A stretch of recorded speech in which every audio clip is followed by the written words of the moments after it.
And with that, Bishop Lori, you is recognized. Thank you very much, Mr. Chairman, distinguished members of the committee, for the opportunity to testify today. For my testimony today, I would like to tell a story. Let's call it the parable of the kosher deli. Once upon a time, a new law was proposed so that any business that serves food must serve pork.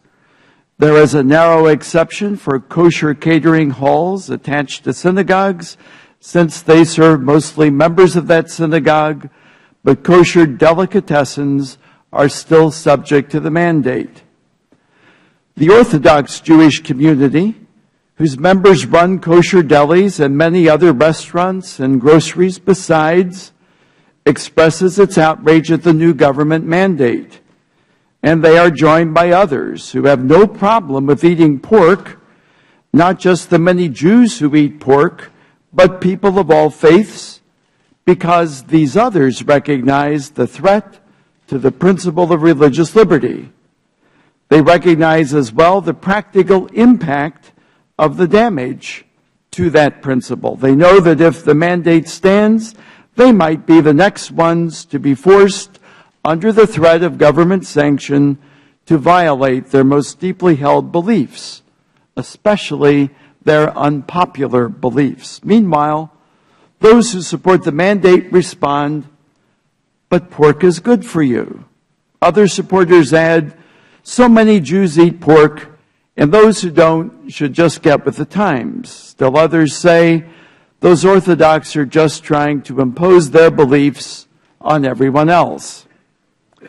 But in our hypothetical, those arguments fail in the public debate because people widely recognize the following points. First, although people may reasonably debate whether pork is good for you, that's not the question posed by the nationwide pork mandate.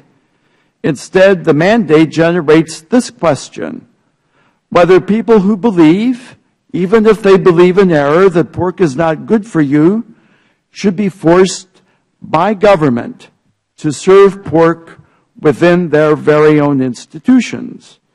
In a nation committed to religious liberty and diversity, the answer, of course, is no. Second, the fact that some Jews eat pork is simply irrelevant. The fact remains that some Jews do not, and they do not do so out of their most deeply held religious convictions.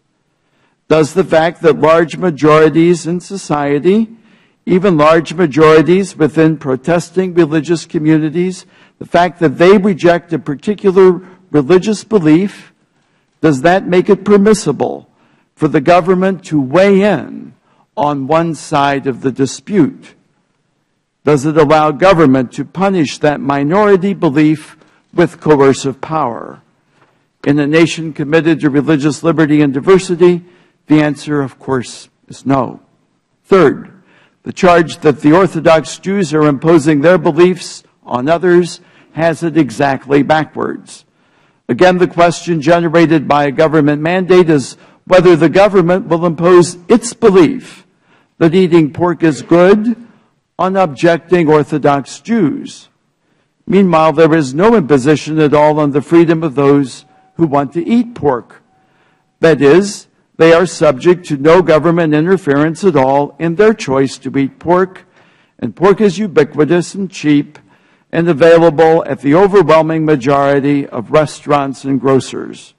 Indeed, some pork producers and retailers, even the government itself, are so eager to promote the eating of pork that they sometimes give it away for free. In this context, the question is this: can a customer come to a kosher deli, demand to be served a ham sandwich, and if refused, bring down severe government sanction on the deli?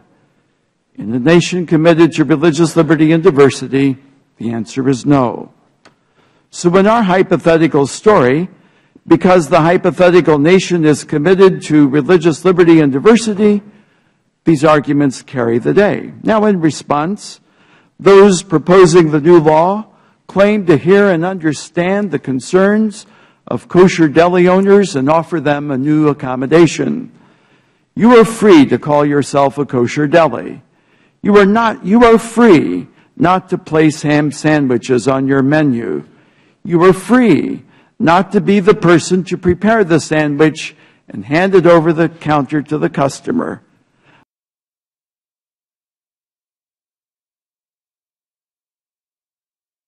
But we will force your meat supplier to set, and when you get your monthly bill from your meat supplier, it will include the cost of any of the free ham sandwiches your customers may have accepted, and you'll be required to pay the bill.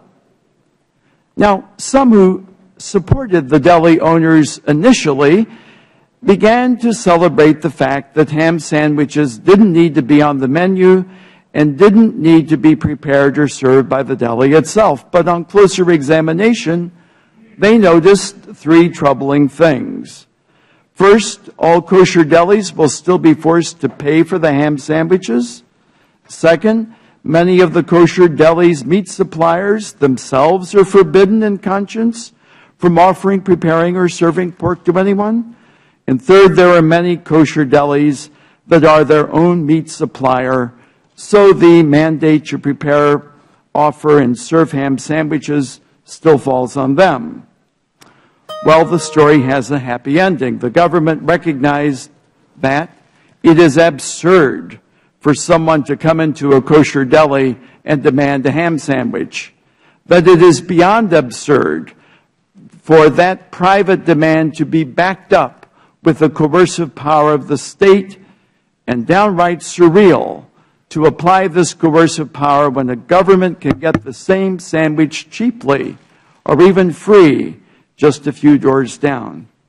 The question before the United States government right now is whether the story of our own church institutions that serve the public and that are threatened by the HHS mandate will end happily too.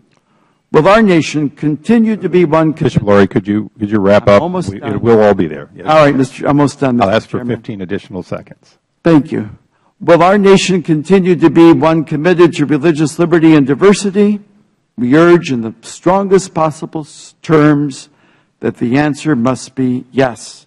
We urge you in the strongest possible terms to answer in the same way. Thank you for your attention. I thank you.